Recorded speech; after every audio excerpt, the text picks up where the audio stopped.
Ladies and gentleman, मैं हूं अजीत राय और आप देख रहे हैं बिटवीन माइल्स और ये है वाराणसी टूर का पार्ट 2।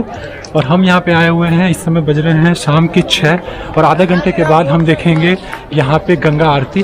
तो मेरे साथ आप भी गंगा आरती को विटनेस कीजिए। हर हर महादेव।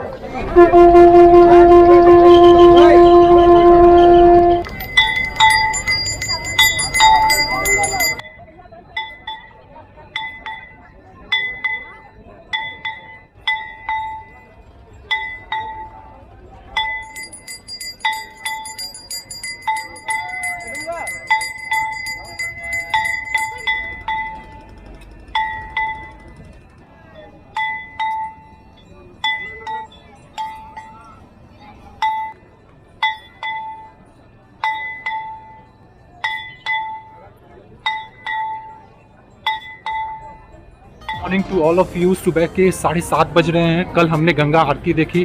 बनारस के दशाश्वमेध घाट पे गंगा आरती का दर्शन किया। आज दूसरा दिन है मेरा वाराणसी में।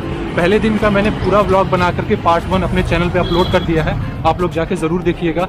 और आज दूसरे दिन हम जा रहे हैं सुबह सुबह भैरव बाबा के दर्शन करने, क्योंकि कहते हैं कि अगर बनारस में आप आइए और भैरव बाबा के दर्शन ना करिए तो यहाँ पे आना सफल नहीं होता है। तो चलिए चलते हैं पहले वहाँ पे, और वहाँ पे मैं जा करके दर्शन करके आपको बताता हूँ कि वहाँ पे आप कैसे पहुँच सकते हैं और कैसे भैरव बाबा के दर्शन कर सकते हैं। चलिए मेरे साथ।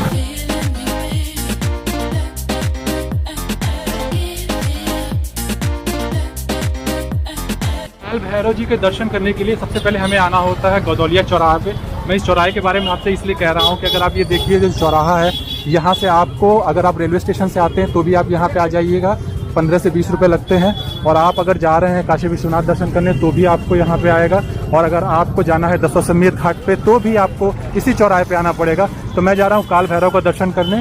तो काल भैरव का दर्शन करने के लिए मुझको इस चौराहे से होकर के ही गुजरना होगा। तो चलिए चलते हैं काल भैरव जी का दर्शन करने और वहाँ पे दर्शन करके उनके आशीर्वाद को प्राप्त करते हैं।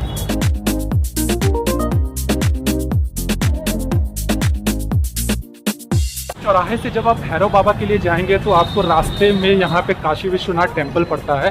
काशी विश्वनाथ टेम्पल के यहाँ पे 4 गेट हैं। ये एक लेन है, इस लेन में आप देख सकते हैं। यहीं पे लेन पे आपको गेट नंबर 1, गेट नंबर 2 और गेट नंबर 3, गेट नंबर 4 मिलेंगे।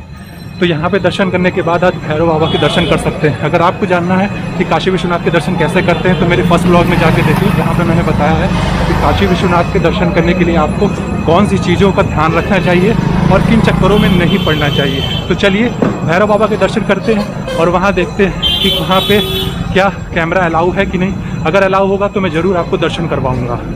जय काल भैरव।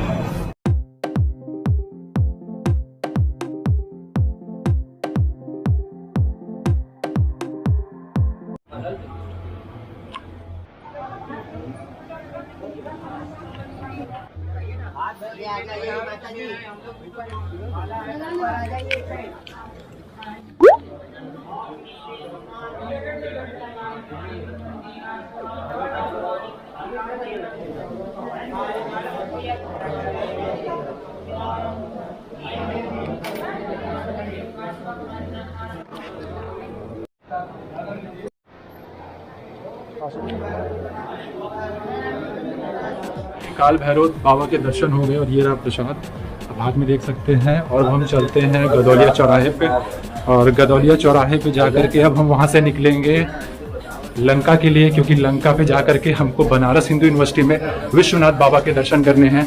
जो नया विश्वनाथ टेम्पल है वो दर्शन करना है। काशी विश्वनाथ तो मैंने आपको पहले ब्लॉग में दिखा दिया। तो चलते हैं लंका पे गदौलिया चौराहा होकर के और वहाँ पे आपको दर्शन कराते हैं विश्वनाथ बाबा के।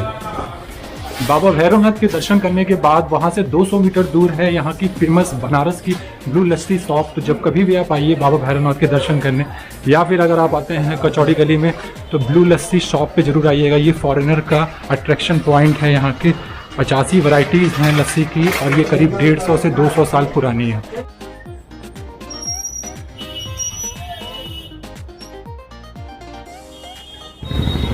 लंका चल रहे हैं, रिजर्व नहीं ले चलना है। क्या रुपया? लंका से विश्वनाथ मंदिर के लिए मिल जाएगी ना? मिल जाएगी। अच्छा।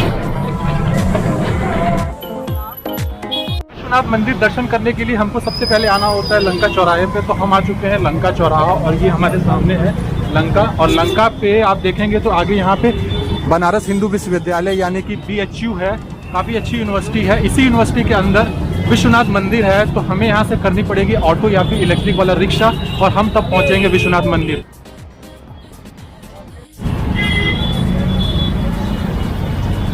कितना किलोमीटर है यहाँ से मंदिर? 2.5 किलोमीटर है। अच्छा, उसके बगल में बिरला भी है।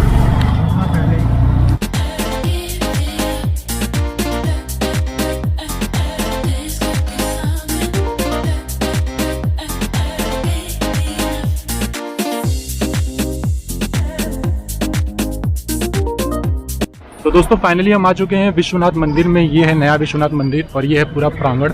आप देख सकते हैं इस तरफ पूरा ये ग्रीनरी लगी हुई है। ये है गेट, यहाँ से एंट्री पॉइंट है। एंड पीछे मेरे देखिए ये है विश्वनाथ मंदिर।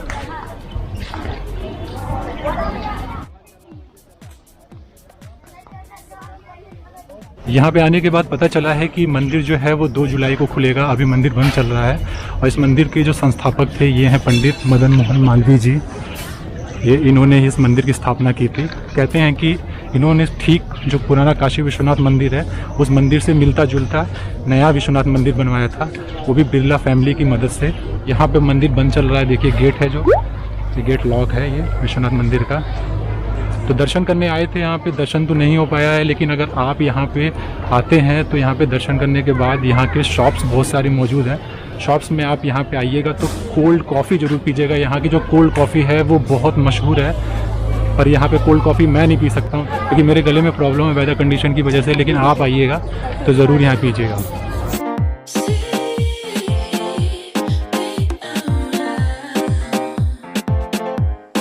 दोस्तों इस मंदिर में जब आप दर्शन करने आइएगा तो दर्शन करने के बाद 2 से 3 घंटे का टाइम निकाल लीजिएगा, क्योंकि आप देख सकते हैं कि मेरे पीछे भी और हर जगह यहाँ पे काफ़ी लोग यहाँ पे आकर के अपने फैमिली के साथ टाइम स्पेंड कर रहे हैं, यहाँ पे बैठ करके एंजॉय कर रहे हैं। तो आप भी आकर के यहाँ पे चिल कर सकते हैं।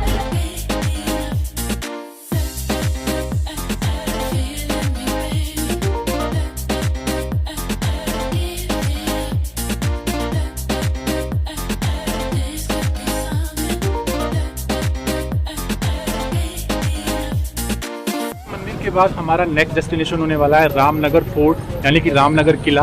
हम चलते हैं रामनगर वाराणसी और हमको वहाँ जाने के लिए यहाँ से पकड़नी पड़ेगी, यानी लंका से हमको लेना पड़ेगा ऑटो, और ऑटो शेयर में लेकर के हम जाएंगे रामनगर फोर्ट पे।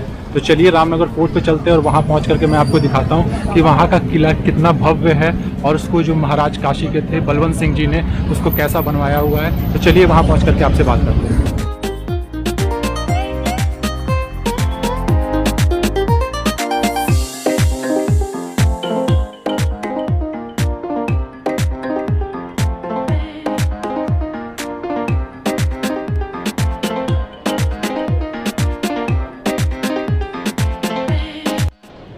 तो दोस्तों फाइनली हम आ चुके हैं रामनगर फोर्ट में। ये आप देख सकते हैं मेरे पीछे, ये पूरा व्यू रामनगर फोर्ट का है। और अभी हम जाएंगे, पहले टिकट काउंटर है ये पीछे, वहाँ पे जाकर के पहले टिकट लेते हैं। टिकट यहाँ पे देखते हैं कितने का मिलता है। हालांकि इस पर लिखा हुआ है एडल्ट 75 रुपीज़, पर देखते हैं कितने का मिलता है। भैया टिकट होगा? चाचा टिकट ये लीजिए।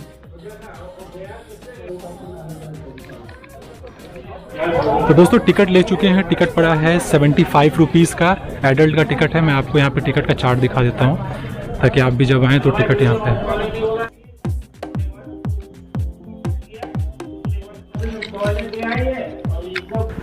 रामनगर फोर्ट को बेसिकली इन लोगों ने अंदर से पूरा म्यूज़ियम बना दिया है। यहाँ पे वो सारी गाड़ियाँ खड़ी मिलेंगी जो पहले के राजा महाराजा चलते थे, जैसे ये बनारस स्टेट की गाड़ी है। आगे भी ये जो गाड़ी आप देख रहे हैं प्लाई माउथ करके है, ये भी बनारस स्टेट की गाड़ी है। इससे भी वहाँ के राजवंशी लोग चलते थे। राइट हैंड साइड में ये जो कार्ड देख रहे हैं ये इक्का जो है, इससे भी सवारी की जाती थी।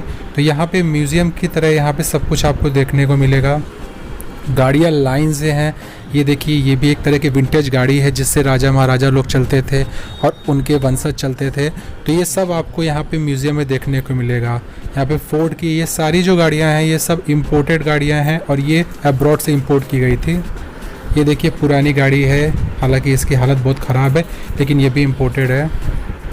इसी गैलरी में आपको यहाँ पे कार्ट भी देखने को मिलेगा। ये भी एक तरह का कार्ट यानी कि इक्का ही है। ये भी बहुत पुराने समय का है, देखने में भी ये लग रहा है कि कितना पुराना है। यहाँ पे आप देखिए यहाँ पे गद्दी लगी हुई है जिस पे बैठ करके पुराने समय में भी लोग कंफर्टेबली जाते थे। व्हील भी लगी है। फिर यहाँ पे देखिए पालकी लगी है, ये है चौबंसी पालकी। इस पालकी पे बैठ करके रानियाँ या फिर कह सकते हैं वहाँ की औरतें एक स्थान से दूसरे स्थान जाती थी। राजा भी इसका प्रयोग करते थे, देखने में बहुत ही खूबसूरत थे। और ये मोड ऑफ कन्वेंस है, मोड ऑफ ट्रांसपोर्टेशन का एक अच्छा साधन था ये देखिए सामने पालकी लगी हुई है। फिर नीचे से ऊपर की तरफ सीढ़ियों से होते हुए हम जाते हैं म्यूज़ियम के सेकंड पार्ट में, जहाँ पे हमें देखने को मिलता है यहाँ पे उनकी पोशाकें यानी कि साड़ियाँ, और यहाँ पे उनके जो सूट्स हैं और जो भी वहाँ के राजा महाराजा पहनते थे, ये सब सिल्वर की यहाँ पे जरी का काम हुआ है, गोल्ड से ये की गई हैं। इसमें आधा तो सोना लगा हुआ है, चांदी से किया गया है, और ये सब कुछ आपको शीशे के अंदर देखने को मिलेगा। काफ़ी बेहतरीन था, ये सब म्यूज़ियम में यहाँ पे रखा गया था। यहाँ की तलवारें, यहाँ पे राजा जिस कुर्सी पे बैठते थे वो ऊपर की तरफ से जिससे हवा किया जाता था वो पंखा लगा हुआ है। ये हाथी का वो कपड़ा है जिस पे हाथी पे डाल करके लोग जाते थे, इस पे सवारी करते थे। ये वाला सोने का है। कलाकारी जापानी दोस्तों बाहर की तरफ ये जो आप प्रांगण देख रहे हैं ये रामनगर किले का, इसी किले में यहाँ के राजवंशी जो हैं अभी भी जो हैं इनके वंशज वो यहाँ पे रहते हैं। इनका रेसिडेंट है, यहीं पे वो निवास करते हैं और यहीं पे उनका म्यूज़ियम भी बना हुआ है। रामनगर फोर्ट, जहाँ पे हमने आपको म्यूजियम दिखाया, फोर्ट का पूरा प्रांगण यानी कैंपस दिखाया। तो आज के लिए सिर्फ इतना है। इस ब्लॉग को यानी वाराणसी टूर के ब्लॉग को यहीं पे एंड करते हैं, क्योंकि आने वाला जो ब्लॉग होगा वो भी बहुत इंटरेस्टिंग होने वाला है और एक नए डेस्टिनेशन पे हम जाने वाले हैं। तो if you like this video for whatsoever reason, किसी भी वजह से अगर वीडियो पसंद आई हो, चैनल को सब्सक्राइब कर दीजिए और वीडियो को लाइक करिएगा, शेयर करिएगा और कमेंट करके बताइएगा कि वाराणसी का कौन सा ऐसा पार्ट है जो आपको सबसे बेहद खास लगा। कमेंट सेक्शन में ज़रूर बताइएगा। चलिए, please take care of a family. मिलते हैं नेक्स्ट ब्लॉग में।